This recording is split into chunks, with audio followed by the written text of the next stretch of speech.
Killer Karen here. I'm here in Allentown, Pennsylvania at Crocodile Rock with, you won't believe it, Immortal Technique. He just got off stage and I have to say, one of the livest shows I have ever seen in my life. I have to ask you, how does it feel when you go on stage and everybody in the crowd knows every single word to every one of your songs? I think it's encouraging. It feels like I put in a lot of work and that a lot of people are listening. But I think more than just be about collectivism and getting everybody together, I know that each one of those individuals has their own personal perspective and their own personal struggle and revolution. I know they'll take whatever they learn from the music or whatever they absorb and apply it to their environment somehow. So I know that the ideas that I have have changed in some way, shape, or form as they're interpreted. Like a big thing is being telephone.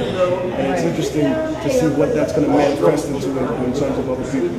So I appreciate that, and I appreciate the fact that there's so many diverse groups of people. You know what I mean?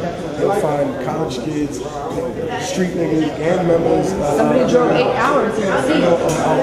Military, people in the military, soldiers, you know, young females, honor students. It's just such a wide array of individuals. And not just in terms of lifestyle, but also in terms of background, in terms of race, in terms of religion, you know. So what do you have in your CD? Yesterday I was listening to oldies. I like that because my mother used to play old school rock and roll when I was in the room, along with classical music. Really? Yeah. My mom, when I was born, she used to put like a speaker there. She would sit down and read, and she would play classical music, jazz, and oldies to me when I was in the womb. So when did you get started doing all this stuff? Like when did you first decide you wanted to get into music? I mean, I could rhyme ever since I was about 9 years old, but I didn't really get into like the business of hip hop and really until I got in prison. And like, wow, I want to say like 8 years ago, something like that almost. And the crazy part was, when I got paroled, one of my niggas was like, yo, there's an MC battle going on in 2 weeks. You want to roll? And I was like, look, man. And when was this? What year was this? Like I said, 8 years ago. A long time ago, sister. And the way they showed it, they structured it to me, I didn't know what to expect. So I was like, all right, I don't know if I'm going to be there. But then I thought about it, I was like, yo, you know what? I'm going to just try it. What am I going to do? I ain't got nothing else to do. I'm on parole. That's crazy. So I showed up to the MC battle, and it was mad MCs in the house. It was like a club in downtown New York during like the end of the golden era or some shit. And then all of a sudden, it was like as packed as it was in the front, like the whole club was packed. I went in there and I beat everybody, and I won. And back in the day, you didn't win money at the end of the MC battle. It wasn't about, they gave you some bread, sure, but it was more about a chance to perform next to you. So what they really gave me was the best type of introduction they could have possibly given to my music, because it was two bands. The first one was to bring the crowd and to get you a chorus the night of the battle. The second one was to bring the crowd to get you over yourself.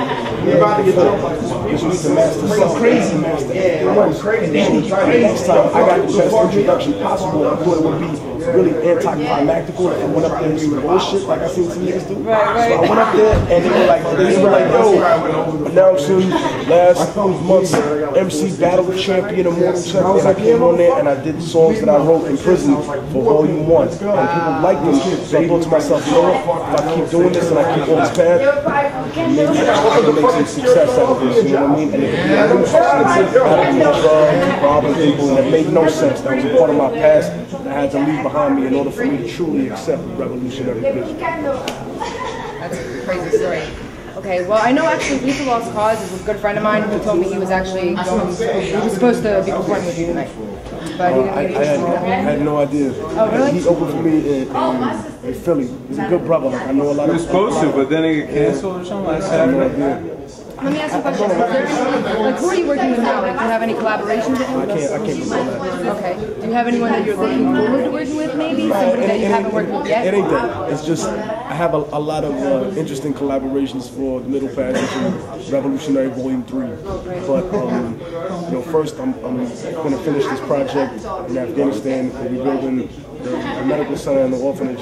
So after I come back from there, I'll be able to take care of the rest of the music. What is one controversial thing you have that you recommend? I don't think it's necessarily just controversy. I think people have an interesting take on their own views, and yet they haven't even researched it.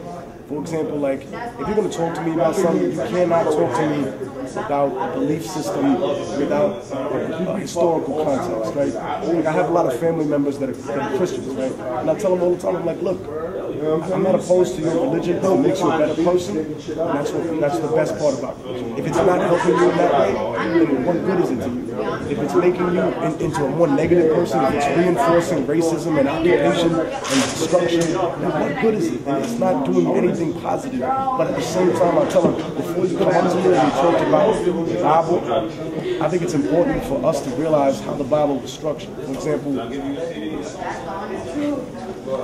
if you make that comparison between America and now, people telling me that they understand Christianity because they read the Bible, it's like people telling me they understand America just because they read the Constitution. They don't know nothing about the history of America. They don't know nothing about its wars. But all they know is the Constitution. And yet when I tell them, okay, you don't know anything about Arianism, you don't know anything about monotheistic Christianity, you don't know anything about the Roman conquest, you don't know anything about Judaism that predates and is what Christianity is based upon. You know, these are things that you really don't get. You know, Jesus died, and then what? Maybe 292 years later, the Bible's finally brought into formation because it wasn't written by Christ or his disciples.